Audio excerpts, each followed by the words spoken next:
अस्सलाम वालेकुम एवरीवन, क्या हाल है जी आप सबकी। उम्मीद है बिल्कुल ठीक ठाक होंगे। अल्लाह का शुक्र है हम सब भी ठीक हैं। तो चलें जी, मैं एक न्यू वीडियो के साथ हाजिर हूँ और जर्मनी में मौसम हो गया है फिर से ठंडा।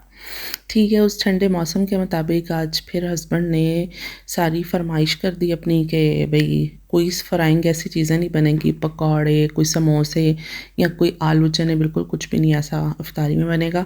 तो मैंने कहा क्या बनेगा? फिर उन्होंने कहा मैं बताता हूँ क्या-क्या बनेगा। चलें जी हम स्टार्ट करते हैं।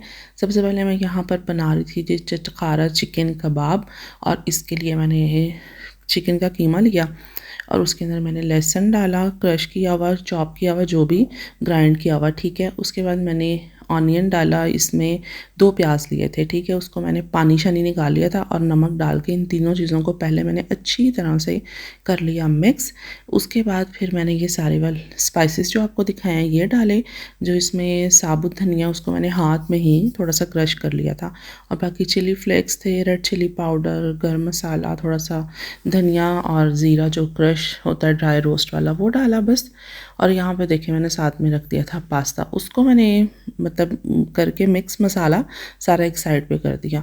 पास्ता भी एक साइड पे बॉईल कर थी। ये सारी मेरे हस्बैंड की फरमाइश थी मौसम के मुताबिक, क्योंकि यहाँ पर होगी दोबारा से ठंड। सेंटर में ना थोड़ा सा मौसम चेंज हो गया था, तो ऐसा लगा था कि जैसे अब पता नहीं इस दफ़ा गर्मी जल्दी आ जाएगी ना, लेकिन वैसे ऐसे होता नहीं है। हमने पता नहीं कैसे माइंड बना लिया था। लेकिन अच्छी बात है, रोज़े हैं, रोज़ों में ज़रा ठंड ठंड रहे तो रोज़े का पता नहीं चलता। और साथ में मैंने रख लिया था चिकन कॉर्न सूप। उन्होंने कहा था कोई ऐसे ही बीच में वेजिस वगैरह ऐड नहीं करनी, जो कि आप रोज़ा खोलो उसके बाद फिर पता ना डाइजेस्ट नहीं हो रहा होता। तो जिस वजह से मैंने कहा चलो बेहतर है बल्कि सादा सादा खाओ। पास्ता भी मैं बना रही हूँ, वो भी मैं वाइट पास्ता ही बना रही हूँ और साथ में सूप बना रही हूँ, ये भी कॉर्न सूप बना रही हूँ। कोई स्पेशल नहीं है, कोई कुछ नहीं है, जैसा कि मैंने आपको पहले बता दिया सब। आज मैं आपके साथ शेयरिंग करूंगी संडे और मंडे की। तो ये दोनों दिन जो है ना फरमाइशी प्रोग्राम ही रहा था। तो बस आपको पता है कि ताक रातें भी स्टार्ट हो गई हैं, 2 ताक रातें यहाँ पे गुजर चुकी हैं और अभी मैं वॉइस ओवर कर रही हूँ। हमने अब मतलब 24वें रोज़े की तैयारी करनी है, ठीक है जी। अभी मैं बैठी हुई हूँ और अब रूटीन भी एक अजीब सी सेट हो गई कि ना नींद भी नहीं आती है पूरी रात, और जब सुबह सहरी का टाइम होता है उस टाइम पे दिमाग ऐसा घूम रहा होता है ना कि इतनी तेज़ नींद आती है। लेकिन उस टाइम पे हमें पकाने होते हैं पराठे, और वो भी बड़े आला किस्म के, ये नहीं कि बस ऐसी जान छुड़ा लेनी है। फिर माशाल्लाह बच्चा पार्टी होती है, फिर रोज़े रखने होते हैं, तो बस इसी तरह टाइम जो है ना गुजर जाता है, अल्लाह का शुक्र है। अच्छा यहाँ पे अब इसके साथ मैं चटनी बना रही हूँ। चटनी में कैसे बना रही हूँ, मैंने 2 मतलब कह लें कि कप दही लिया था, छोटे वाले कप थे, ठीक है। उसको मैंने हाफ़ पहले चॉपर में डाला, एक मीडियम साइज़ की प्याज सॉरी टमाटर लिया मीडियम साइज़ का, उसके साथ मैंने इमली का पल्प लिया थोड़ा सा, चाट मसाला और नमक डाल के इसको किया ग्राइंड। और जो बाकी की दही थी अभी उसको मैं ऐड करूँगी और अच्छी तरह से इसको हम कर लेंगे मिक्स भी बोलते हैं कुछ लोग। और बस फिर मैंने इसको मिक्स किया, ठीक हो गया जनाब। अच्छा यहाँ पर अब हमारे पास एक लास्ट फ़िश क्रैकर्स का पैकेट था, मैंने कहा इसको भी करते हैं हम फ्राई आज। और फिर अब हम वेट करेंगे कि हमें ये कहाँ से मिलेंगे। हम कभी इंशाल्लाह पाकिस्तान जाएंगे फिर वहाँ से मैं लेके आऊँगी। यार यहाँ पे ये नहीं मिलते, मैं आपको हमेशा बताती हूँ। पहले मैंने एक डाला था लेकिन ऑयल ठंडा था, मैंने कहा चेक कर लेते हैं शायद हो गया ऑयल गर्म लेकिन नहीं हुआ था।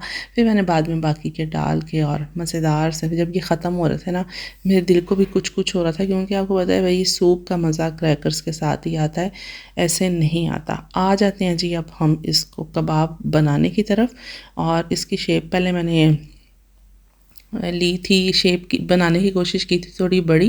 फिर मैंने कहा नहीं वो गोला कबाब की तरह छोटे होते ना, उस टाइप के बनेंगे, उस टाइप के बना लेते हैं ना। अच्छा पहला देखे मैं थोड़ा सा बड़ा बनाया, फिर मैंने कहा नहीं ये थोड़ा बड़ा लग रहा है, अगला फिर मैंने छोटा कर लिया था। आपके हाथ में सब कुछ होता है, जैसे मर्ज़ी करें, छोटा बनाएं बड़ा बनाएं, लेकिन कोशिश करें कि ज़रा थोड़ी सी ना इसकी फैशन से लुक आनी चाहिए।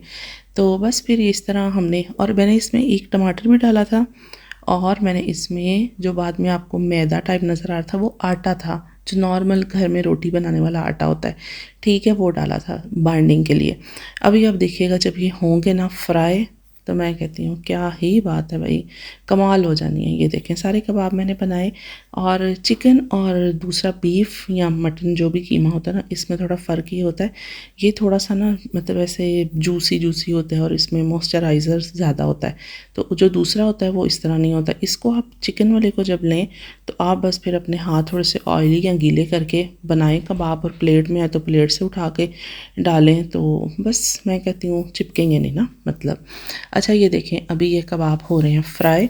तो जब ये फ्राई होके ना इनका जो कलर आना ना, वो आटे की वजह से इतना खूबसूरत आएगा, और मैं कहती हूँ क्रिस्पी, इतने मज़ेदार, ऊपर से आपकी सोच हो सकती है। अगर आपने ऐसे के कबाब अभी ट्राई नहीं किए तो बस बग़ैर सोचे समझे, बग़ैर टाइम वेस्ट किए जल्दी से कबाब कर लें आप, मतलब ट्राई। और अब ये देखें यहाँ पर हमारे कबाब हो गए हैं डन डना डन डन। तो आप भी ट्राई करें और देखें। ये रेड प्लेट भी ना, मैं लास्ट पाकिस्तान गई थी ना जब अपनी फैमिली के साथ, अभी लास्ट तो जगह गई थी तब मेरे अब्बू की डेथ हुई थी। उससे पहले जब मैं गई थी ना, ये एक प्लेट ये वाली और एक पर्पल, आप देखते होंगे वीडियो में ना, ये दोनों मेरी मामा ने मुझे दी हुई हैं और मुझे बहुत पसंद है। आपको पता है ना कि जो माँ के हाथ की चीज़ होती है उसकी बात ही अलग होती है, और वो उसकी चमक धमक शाइन ये वो सब समझ रहे हैं ना, एक अलग होती है। अच्छा यहाँ पे हमारा सूप भी रेडी हो गया था। बस आपको पता है कौन सूप बनाया था, उसमें कोई इतना मसला मसाइल नहीं था, आसानी से बन जाता और एकदम रोज़े में परफेक्ट। सबसे बड़ी बात ये होती है कि आप रोज़े में काम कर रहे होते हैं ना, तो वो बस अच्छा बन जाता है ना, फिर मैं तो अपनी तारीफ़ें खुद ही करती हूँ, कोई करे ना करे, मैं फिर खुद ही सबसे पूछती हूँ अच्छा बना है ना, आप भी बताओ अच्छा बना है। तो मैं पूछ के सबसे छोड़ती हूँ, मैं काम करूँ और मैं सबको बस ऐसे ही छोड़ दूँ, हो नहीं सकता। अच्छा मैंने पास्ता जो बनाया है ना, इसमें मैंने मशरूम का सॉस डाला है, पाउडर था उसका, मैंने एक सॉस पानी में बना के रेडी किया। अभी मैं आपको उसका पैकेट भी दिखाऊंगी। ऐसे कैसे हो सकता है मैं नहीं दिखाऊं, ये वाला पैकेट था जी। और मैं कहती हूँ इतना अलग किस्म का, इतना लाइट और इतना मतलब टेस्टी। यहाँ पे हमारा सूप बन गया था। मैंने इसमें थोड़ा सा डिफरेंट दो चीज़ मोज़रेला और गौडा दोनों डाले, और बस लाइट सा इसको मैंने दिया दम। और फिर अफ्तारी के टाइम पे था ये गर्मा गर्म, और मज़ा आया। मैंने पता है कैसे ये पास्ता खाया था, मैंने जनाब इस पे डाला थोड़ा सा सूप, और मैंने अपने देसी तरीके से फुल मज़े लेके एंजॉय करके ना, बस सूप भी पिया, पास्ता भी खाया, क्रैकर्स भी खाए, और इतनी लाइट इफ्तारी थी, इतनी लाइट के बाद में बिल्कुल भी टेंशन नहीं। वो आपको कॉर्नर में फ्रूट चाट नज़र आ रही होगी, और वो फ्रूट चाट के लवर भी बैठे हुए पास अपना बॉल आगे रख के। ठीक है, फिर ये देखें कितने मज़े के यार कबाब रेडी हुए हैं ना। और वैसे सही बताऊँ आजकल ना रोज़ों में ऐसे लगता है कि आप किचन में ही हो। अब देखें ये आ जाता है यहाँ पे नेक्स्ट डे। यहाँ पर आदम की डिमांड थी कि मुझे खानी है खीर, और वो भी उसने बताया कि मुझे बहुत अच्छी वाली खानी है। पता है किस तरह, मेरी एक फ्रेंड आई थी मेरे घर, तो तब मैंने बनाई थी खीर। तो मुझे उसने कहा कि वो आंटी आई थी हमारे घर में और वो रहती कहाँ है, उसने एड्रेस भी बताया बाकायदा कि वो वहाँ पर रहती हैं। तो वो जब आई थी मैंने वो वाली खीर खानी है, मैंने कहा ओके ठीक हो गया। उसको बाकायदा याद था कि वो खीर बनाई थी हमने ना। अच्छा मैं यहाँ पर बना रही हूँ जी 2 लीटर मैंने लिया है दूध, ठीक है, और उसमें साथ मैंने 1 पैकेट बादाम खीर मिक्स का डाला है, और साथ में मैंने ले लिए हैं जी ब्रेड, उसको मैंने किया चॉप और इसमें ऐड कर दिया, क्योंकि मैं बनाती होती हूँ रबड़ी खीर, तो बस वो इस तरह से बनाती हूँ और कमाल की बनती है। एक दफ़ा मैंने आपको बताया भी था, अगर कोई न्यू है तो वो भी देख ले मैं कैसे बनाती हूँ। तो बस फिर इसको हमने अच्छी तरह मिक्स मुक्स करके हलाल हुलू के तो बस पका लेना, ठीक है। और यहाँ पे अब हम बनाएंगे जी शुगर कैरामल, ठीक है, ये भी रेडी हो गया।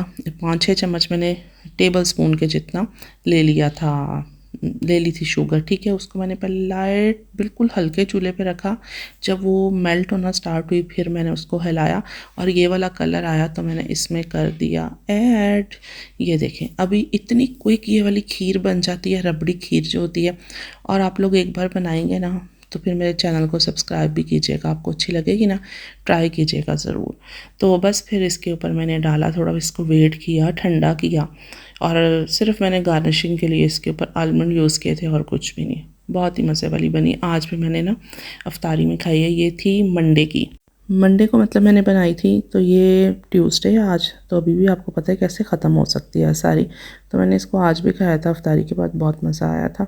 अच्छा, यहाँ पे अब हम गूंद लेते हैं आटा, और क्योंकि खाना हमने बहुत सादा सा बनाना है, खीर तो आदम की फरमाइश पे बन गई, अब थी हस्बैंड की फरमाइश हमें खाना है डायरेक्ट खाना। मैंने कहा सही हो गया।